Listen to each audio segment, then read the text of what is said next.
వాళ్ళు రాలేదు కాబట్టి మనం మట్టుగా ఉన్నాం కాబట్టి పాఠం మార్చవలసి వస్తుంది. అర్థమైంది? అర్థం చేసుకోండి.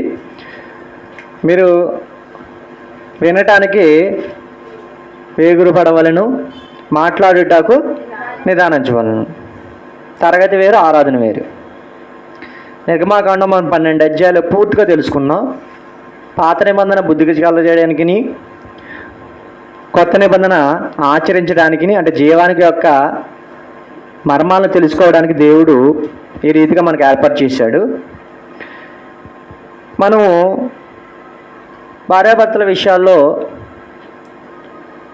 గృహ పరిపాలకులు ఎలాగ ఉండాలో మనం తెలుసుకుంటున్నాం. గుర్తుపెట్టి, గృహ పరిపాలకులు. భర్త గురించి మనం మన పాఠంలో భర్త ఏ విధంగా ఉండాలి, ఏ విధంగా కొనసాగాలి, స్త్రీని అంటే భార్యను ప్రేమించేవారిలా ఉండాలి భర్త.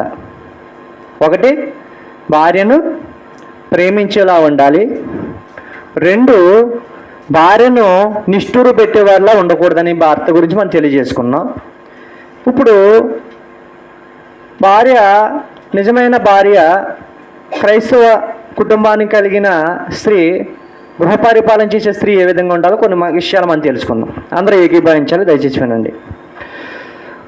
గృహములో నిజమైన క్రైస్తవ స్త్రీ ఎలా ఉండాలి?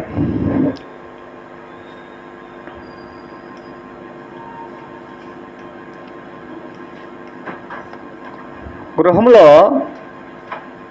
గుర్తుపెట్టుకోండి, నిజమైన క్రైస్తవ స్త్రీలు, నిజమైన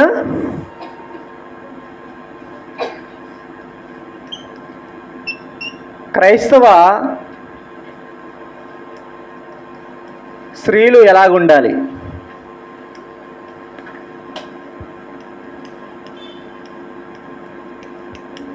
చూడండి, ఏమైనా ఎంత అదృష్టవంతులు అంటే, ఒక క్రైస్తవుడు ఎలా ఉండాలి, దేవుని యందు భయభక్తులు కలిగిన విశ్వాసులు ఎలాగ ఉండాలి, దేవుని పిల్లలు ఎలా ఉండాలి, వారి బిడ్డలు ఎలా ఉండాలి, వృద్ధులు ఎలా ఉండాలి, సంఘ పెద్దలు ఎలా ఉండాలి, దైవజనుడు ఎలా ఉండాలి, పరిచారకులు ఎలా ఉండాలి, అన్నీ మనకి గ్రంథంలో పెట్టాడు దేవుడు.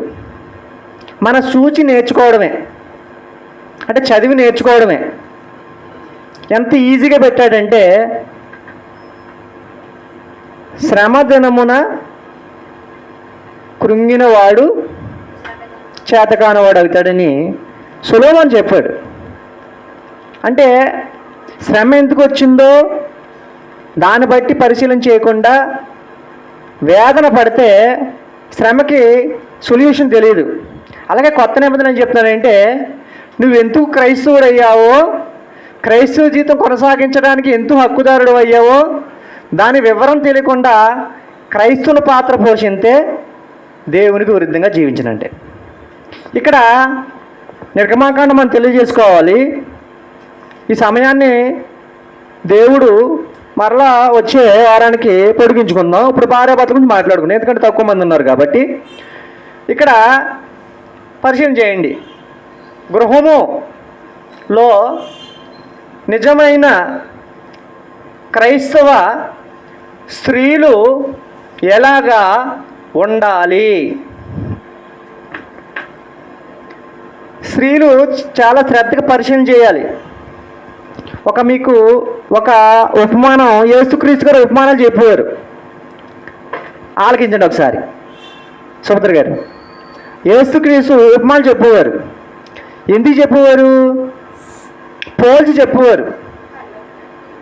అంటే ఒక సందర్భాన్ని తెలియజేయాలంటే షార్ట్కట్లో ఈజీగా చెప్పేవారు అన్నమాట.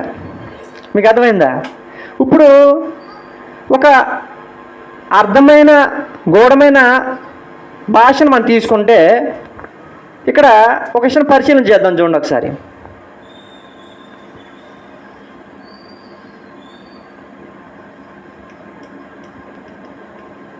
ఏంటమ్మా చెప్పాలి?